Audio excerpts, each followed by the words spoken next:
ಮಾಡ್ತಾ ಇದ್ದೀವಿ. ಅವ್ರ ಕಾರ್ಯಕ್ರಮದಲ್ಲಿ ನಮ್ಮ ರೈತ ಮೋರ್ಚಾ ಇರ್ಬೋದು, SC ಮೋರ್ಚಾ ಇರ್ಬೋದು, ST ಮೋರ್ಚಾ ಇರ್ಬೋದು, ಮಹಿಳಾ ಮೋರ್ಚಾ ಇರ್ಬೋದು, ಯುವ ಮೋರ್ಚಾ ಇರ್ಬೋದು, OBC ಮೋರ್ಚಾ ಇರ್ಬೋದು, ಎಲ್ಲ ಎರಡೂ ಮಂಡಲಗಳ ಪದಾಧಿಕಾರಿಗಳು, ವಿಶೇಷವಾಗಿ ನಮ್ಮೆಲ್ಲ ಹಿರಿಯರು ಅನೇಕ ಜವಾಬ್ದಾರಿಗಳನ್ನ ಈಗಾಗಲೇ ಬಂದಿರ್ತಕ್ಕಂಥವ್ರು. ಮಾಜಿ ಜಿಲ್ಲಾ ಅಧ್ಯಕ್ಷರಿರ್ಬೋದು, ತಾಲೂಕು ಅಧ್ಯಕ್ಷರಿರ್ಬೋದು, ಮತ್ತೆ ಜಿಲ್ಲಾ ಪದಾಧಿಕಾರಿಗಳು, ಅನೇಕ ರಾಜ್ಯ ಪದಾಧಿಕಾರಿಗಳು ಕೂಡ ಇದೆಲ್ಲ ಇದ್ದಾರೆ. ಎಲ್ರಿಗೂ ಕೂಡ ಒಂದು ಸ್ವಾಗತ ವಹಿಸ್ತಾ ಇದ್ದಾರೆ. ಈ ಒಂದು ಕಾರ್ಯಕ್ರಮ ನಾವು ಸುಮ್ಮನೆ ಬೇಕಾಬಿಟ್ಟಿ ಮಾಡ್ತಾ ಇದ್ದೀವಿ. ಈ ಒಂದು ಕಾರ್ಯಕ್ರಮ ನಮ್ಮ ಒಂದು ಪಕ್ಷವನ್ನು ಯಾವ ರೀತಿ ಬೇರೆ ಮಟ್ಟದಲ್ಲಿ ಸಂಘಟನೆ ಮಾಡಬೇಕು, ಪಕ್ಷದ ನಿಷ್ಠೆ ಯಾವ ರೀತಿ ಇರಬೇಕು, ಒಂದು ಸೀಟ್ ಇದ್ದಾಗಲೂ ಗೆದ್ದಿದ್ದಾಗಲೂ ಪಕ್ಷ ಕಟ್ಕೊಂಡು ಬಂದಿರತಕ್ಕಂಥ ಸಂದರ್ಭ ಅನೇಕ ಬಾರಿ ಇದೆ. ಇಲ್ಲೂ ಕೂಡ ಅನೇಕರು ಕಷ್ಟಪಟ್ಟು ಪ್ಲಾನ್ ಅನ್ನು ಕಟ್ಟುವಂಥ ನಿಟ್ಟಿನಲ್ಲಿ ಕೆಲಸ ಮಾಡ್ಕೊಂಡು ಈಗಾಗಲೇ ಪ್ರಿನ್ಸಿಪಾಲ್ ಹೇಳ್ತಾ ಇದ್ದಾರೆ. 96 ಎಲೆಕ್ಷನ್ ನಿಂತಾಗ ಯಾವುದೋ ಒಂದು ಬೂತಲ್ಲಿ ಒಂದೇ ಒಂದು ಓಟ್ ಹಾಕಿದ್ರು, ಅವ್ರ ಮನೆಯಲ್ಲಿ ಇಂಟಿ ಕೂಡ ಹಾಕಿರಲಿಲ್ಲ ಅಂತ ಕೂಡ ಹೇಳಿದ್ರು. ಅಂತ ಒಂದು ಕಷ್ಟಕಾಲದಲ್ಲೂ ಕೂಡ ಪಕ್ಷ ಕಟ್ಟಿದ್ದಾರೆ. ಅದನ್ನ ಈ ಒಂದು ಬೆಳವಣಿಗೆ ಇವತ್ತು 63,000 ಮತಗಳನ್ನು ನನಗೆ ಕೊಡುವಂಥ ಮಟ್ಟದಲ್ಲಿ ಪಕ್ಷವನ್ನು ಬೆಳೆಸಿದಂತ ನಿಮ್ಮೆಲ್ಲರಿಗೂ ಕೂಡ ಅಭಿನಂದನೆಗಳನ್ನು ತಿಳಿಸ್ತಾ ಇದ್ದೀನಿ. ಇದನ್ನ ನಾವು ಒಂದು ಲಕ್ಷ್ಯಕ್ಕೆ ಕಾಣಿಸ್ಬೇಕು.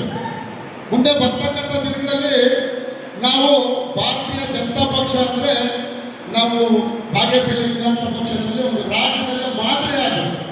ನಾವು ಯಾವ್ಯಾವ ಗೊಂದಲ ಇಟ್ಕೊಳ್ಳೋದು ಬೇಡ, ಪಕ್ಷದ ನಿಷ್ಠೆ ಇರೋಣ. ಮುಂದೆ ತೀರ್ಮಾನ ಕೊಡೋದು ಬಿಡೋದು ಹೈಕಮಾಂಡ್ ಇದೆ. ಹೈಕಮಾಂಡ್ ಈಗಾಗಲೇ ದಾವಣಗೆರೆ ಜಿಲ್ಲಾ ಎಲೆಕ್ಷನ್, ದಾವಣಗೆರೆ ಈಗಾಗಲೇ ನಡೀತಾ ಇದೆ ಎಲೆಕ್ಷನ್ ಉದಾಹರಣೆ ಇದೆ. ಯಾರು ಬೇಕಾದ್ರೂ ತೀರ್ಮಾನ ಕೊಡ್ಬೋದು. ನಿಮ್ಮಲ್ಲಿ ಇರ್ತಕ್ಕಂಥ ನನಗೂ ಕೊಡ್ಬೋದು, ನಿಮಗೂ ಕೊಡ್ಬೋದು, ಇನ್ಯಾರೋ ಕೊಡ್ಬೋದು. ಅದನ್ನ ಇವತ್ತು ನಾವೆಲ್ಲ ಬೇರೆ ಸಂಘಟನೆ ಮಾಡಿದ್ರೆ ಮಾತ್ರ ಗೆಲ್ಲಕ್ಕಾಗಬೇಕು. ಆ ಗೆಲ್ಲಬೇಕು ಅಂದ್ರೆ ಈ ತರ ಪ್ರಶಿಕ್ಷಣ ವರ್ಗಗಳು ಭಾರತೀಯ ಜನತಾ ಪಕ್ಷದಲ್ಲಿ ಮಾತ್ರ ನಡೆಯೋದು. ಯಾವುದೇ ಬೇರೆ ರಾಷ್ಟ್ರೀಯ ಪಕ್ಷದಲ್ಲಿ ಯಾರು ಕೂಡ ಈ ಪ್ರಶಿಕ್ಷಣ ವರ್ಗಗಳು ಮಾಡಲ್ಲ.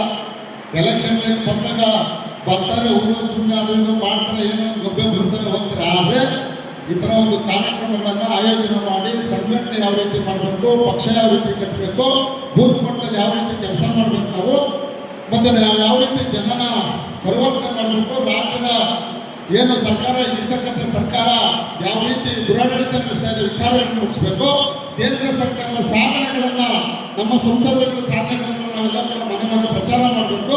ಯಡಿಯೂರಪ್ಪ ಸರ್ಕಾರ ಇದೆ ಯಾವ ರೀತಿ ಸಾಧನೆ ಆಗಿತ್ತು, ಯಾವ ರೀತಿ ಗ್ಯಾರಂಟಿಗಳು ನಾವೇನು ಕೊಟ್ಟಿದ್ವಿ ಜನರಿಗೆ, ಯಾವ ರೀತಿ ನಾವೆಲ್ಲ ಕೂಡ ಬಾಕಿಗಳ ಕೊಟ್ಟಿದ್ವಿ ಯಡಿಯೂರಪ್ಪನವ್ರ ಕಾಲದಲ್ಲಿ. ಈಗ ಗ್ಯಾರಂಟಿಗಳಿಂದ ಯಾವ ರೀತಿ ದುಸ್ಥಿತಿ ಬಂದಿದೆ ಇದೆಲ್ಲ ನಾವು ಮುಖ್ಯವಾಗಿ ಕೆಲಸ ಮಾಡಿ ಜನರಿಗೆ ಪರಿವರ್ತನೆ ಮಾಡುವಂಥ ಒಂದು ಕೆಲಸ ನಾವೆಲ್ಲ ಕೂಡ ಮಾಡಬೇಕಂತ ಈ ಸಂದರ್ಭದಲ್ಲಿ ಹೇಳ್ತಾ ಇದ್ದೇನೆ.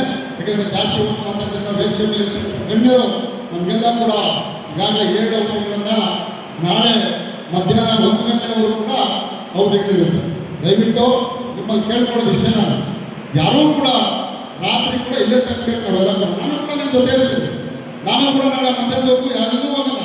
ನೀವೆಲ್ಲ ಕೂಡ ಇಲ್ಲೇ ಇರಬೇಕು. ನಾವೆಲ್ಲ ನಮ್ಮ ಸೇರಿಸ್ಕೊಂಡು ನಾವೆಲ್ಲ ಪಕ್ಷದ ಶಿಸ್ತಿನ ಸಿಪಾಯಿಗಳಿದ್ದು ಕೆಲಸ ಏನು ಬಂದಿರ್ತಕ್ಕಂಥ ಎಲ್ಲ ಅವರಿಗೆ ಸಂಪೂರ್ಣವಾಗಿ ನಾವೆಲ್ಲ ತಿಳ್ಕೋಬೇಕು. ಯಾವ ರೀತಿ ಪಕ್ಷ ಸಂಘಟನೆ ಮಾಡಬೇಕು ಅನ್ನೋದನ್ನ ವಿಸ್ತಾರವಾಗಿ ಪ್ರತಿಯೊಬ್ಬರು ಕೂಡ ನಮಗೆಲ್ಲ ತಿಳಿಸ್ತಾರೆ. ಅದನ್ನೆಲ್ಲ ನಾವೆಲ್ಲ ತಿಳ್ಕೊಂಡು ಈ ಒಂದು ಸಂಘಟನೆಯನ್ನು ನಾವು ಬೂತ್ ಮಟ್ಟಕ್ಕೆ ತರ್ಬೋದು. ಆ ಬೂತ್ ಮಟ್ಟದಲ್ಲಿ ನಾವು ಈ ಕೆಲಸಗಳನ್ನ ಯಾವ ರೀತಿ ಕಾರ್ಯಕ್ರಮ ತರಬೇಕು ಅಂತ ಬರ್ತಕ್ಕಂಥ ನಮ್ಮೆಲ್ಲ ಗಣ್ಯರು, ರಾಜ್ಯದ ಸುಮ್ಮನೆ ಬರಲ್ಲವರು ಸುಮ್ಮನೆ ಏನಂತಾರೆ ಪಕ್ಷ ಸಂಘಟನೆ ಮಾಡಬೇಕು, ಪಕ್ಷಕ್ಕೆ ನಾವು ಏನು ಕೊಡಬೇಕು ಅಂತ ಅವರು ಸಂಸದರಾಗಿದ್ರು ಕೂಡ ಅವರು ಬಂದಿದ್ದಾರೆ. ನಮ್ಮ ಸಜ್ಜಾನಂದ ಮೂರ್ತಿಗಳು ಪ್ರಸ್ತಾವನೆಯನ್ನು ಬಂದರೆ ವಿಚಾರವನ್ನು ತಿಳಿದಿರ್ತಕ್ಕಂಥವ್ರು ಬಂದಿದ್ದಾರೆ. ಆ ವಿಚಾರಗಳನ್ನ ನಾವೆಲ್ಲ ಕೂಡ ಸಂಘಟನೆ ಮಾಡಬೇಕು, ನಮ್ಮ ಪಕ್ಷನ ಗಟ್ಟಿಗೊಳಿಸಬೇಕು. ಬಂದಿರ್ತಕ್ಕಂಥ ಪದಾಧಿಕಾರಿಗಳು ಆ ಜವಾಬ್ದಾರಿಯನ್ನು ಸ್ವೀಕರಿಸಿಕೊಂಡು ಮುಂದೆ ಕೊಡುವಂಥ ಈಗ ಜಿಲ್ಲಾ ಪದಾಧಿಕಾರಿಗಳು ಮಾಡೋದಿದೆ, ರಾಜ್ಯ ಪದಾಧಿಕಾರಿಗಳು ಮಾಡೋದಿದೆ. ಎಲ್ಲ ಕೂಡ ಸಂಬಂಧಕೊಂಡವ್ರು ನಾವೆಲ್ಲ ಕೂತ್ಕೊಂಡು ಚರ್ಚೆ ಮಾಡಿ ಯಾರಿಗೆ ಅವಕಾಶ ಕೊಡಬೇಕು ಅಂತ ಕೊಟ್ಟು ನಾವು ಪಕ್ಷನ ಕಟ್ಟಬೇಕಾಗುತ್ತೆ. ನಾನು ಕೂಡ ಬೂತ್ ಅಧ್ಯಕ್ಷನ ಕೆಲಸ ಮಾಡಿದ್ದೆ. ಬೂತ್ ಅಧ್ಯಕ್ಷರಿಂದ ಇವತ್ತು ರಾಜ್ಯದ ಕಾರ್ಯದರ್ಶಿಯಾಗಿ ಏನು ಕೆಲಸ ಮಾಡ್ತಾ ಇದ್ದೀನಿ, ಅದು ಹಂತವಾಗಿ ಒಂದೊಂದೇ ಕೆಲಸ ಮಾಡಿದ್ದೋಸ್ಕರ ಕೂತ್ಕೊಂಡಿದ್ದಾರೆ. ನಾನು ಇರ್ತಕ್ಕಂಥವ್ರು ನಮ್ಗೆ ಕೊಟ್ಟಿರೋ ಕೆಲಸನ ಯಾವ ರೀತಿ ಚಾಚು ಚೌಕೆ ಮಾಡ್ತೀವೋ ಅದು ಸಂಪೂರ್ಣವಾಗಿ ಪಕ್ಷ ನಮಗೆ ಕೊಡುತ್ತೆ. ಪಕ್ಷಕ್ಕೆ ನಾವು ಯಾವ ರೀತಿ ಗೌರವ ಕೊಡ್ತೀವೋ, ಪಕ್ಷದ ಕೆಲಸ ಯಾವ ರೀತಿ ನಿಭಾಯಿಸ್ತೀವೋ ಪಕ್ಷ ನಮಗೆ ಉಳ್ಕೊಂಬಂದು ಕೊಡುತ್ತೆ ಅಂತ ಕೇಳ್ಕೊಳ್ಳೋದು. ಇವತ್ತು ನಾವೆಲ್ಲ ಕೂಡ ಬರ್ತಕ್ಕಂಥ ಚುನಾವಣೆ ಗ್ರಾಮ ಪಂಚಾಯತ್ ಇರ್ಬೋದು, ಜಿಲ್ಲಾ ಪಂಚಾಯತ್ ಇರ್ಬೋದು, ತಾಲೂಕ್ ಪಂಚಾಯತ್ ಇರ್ಬೋದು, ಇವೆಲ್ಲ ಗೆಲ್ಲಬೇಕಾಗಿದೆ. ಗೆಲ್ಲಬೇಕಂದ್ರೆ ನಾವೆಲ್ಲ ಏನು ಮಾಡ್ಬೇಕು ಹೇಳಿ, ಕೆಲಸ ಮಾಡಬೇಕು. ಈ ಕೆಲಸವನ್ನು ವಿಸ್ತರಣೆ ಮಾಡಬೇಕು.